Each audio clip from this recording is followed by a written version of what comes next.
Natividad Yarza és una dona que va ser mestra, que va ser alcaldessa i que va ser miliciana, que es va dedicar a la política des de diferents vessants de la seva vida i que ho va fer sempre compromesa amb uns valors que són el del laïcisme, el del republicanisme i el del feminisme, tal com s'entenia el feminisme als anys 10, 20 i 30 del segle XX. Crec que, històricament, les dones hem estat sempre a l'altura de les circumstàncies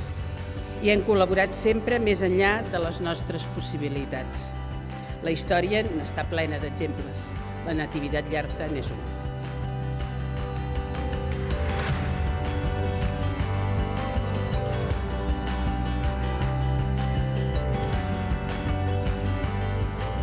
Val la pena realment dedicar-te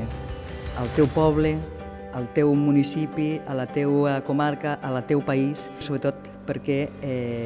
com a dona reconeixem que la primera cosa que va fer la Nativitat va ser creure en ella, creure en uns ideals i creure que com a dona podia realment fer el paper de l'home, igualment que l'home.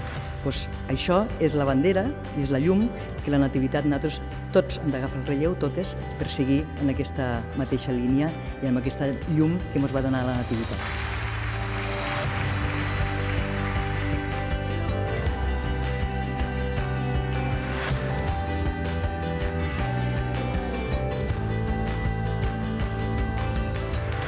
Uns i altres hi hem de posar el nostre granet de sorra